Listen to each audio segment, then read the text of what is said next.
செங்கோட்டையன் தாவேக தலைவர் விஜயை பார்த்து சந்தித்து கட்சியில் இணைய போகிறார், அவருடைய அரசியல் பயணத்தை அவர் தான் தீர்மானிக்க போறாருங்கிற அளவுக்குலாம் செய்தி ஊடகங்கள் பிரமிப்பா பேசிட்டு இருக்காங்க. செங்கோட்டையன் கட்சியிலிருந்து வெளியேற்றப்படும் பொழுதே நமக்கு பல்வேறு விமர்சனம் வருது. ஏன்னா எம்ஜிஆரை பார்த்து அரசியலை கற்றுக்கொண்டு நேரடியாக களத்தில் இருந்தவர்ன்ற மாதிரி விமர்சனங்கள் இருந்தது. இப்ப தாவேகாக்குள்ள வந்திருக்கும் பொழுது தாவேகாவுக்கு இது வந்து பலகீனமா மாறுமா அல்லது பலமாக மாறுமா? மரியாதைக்குரிய திரு செங்கோட்டையன் அவர்கள் தாவேகாவில் இணைந்திருப்பது ஒரு மிகப்பெரிய பலமாக தாவேகாவுக்கு மாறும்.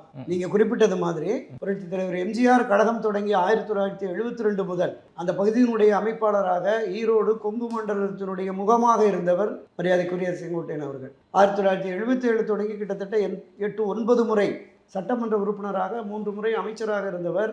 பல்வேறு போராட்டங்களில் கட்சியினுடைய வளர்ச்சிக்காக பாடுபட்டவர். அந்த கொங்கு மண்டலம் தாண்டி தமிழகம் முழுவதுமே அறிமுகமான ஒரு தலைவராகத்தான் திரு செங்கோட்டையன் பார்க்கப்படுகிறார். உதாரணத்திற்கு புரட்சி திரு எம்ஜிஆர் மறைவுக்கு பிறகு செல்வி ஜெயலலிதா தலைமை பொறுப்பை ஏற்ற உடனே கட்சியை வழிநடத்துவதற்கு ஒரு 3 பேர் கொண்ட குழுவை செல்வி ஜெயலலிதா அமைத்தார். அதில் முதலாமானவர் திரு செங்கோட்டையன், ராஜகண்ணப்பன், அழகு திருநாக்கரசு. இந்த 3 பேர் தான் 1988-89 காலகட்டத்தில் இந்த அணிகள் இணைந்து ஒன்றுபட்ட அதிமுகவின் பொதுச் செயலாளராக செல்வி ஜெயலலிதா வந்ததற்கு பிறகு இவங்க தான் கட்சியினோட நடவடிக்கை. ஒவ்வொரு காலகட்டத்திலையும் 3 ஆண்டுகள் 5 ஆண்டுகளுக்கு ஒரு முறை இந்த மாதிரி 3 அணி 4 அணி 5 பேர் அணி என்கிற மாதிரி எல்லாம் இருக்கும். அதில் தொடக்க முதலே திரு செங்கோட்டையன் அதில் இருந்து வருகிறார் அப்படிங்கிற மாதிரி தான் நம்ம பார்க்குறோம்.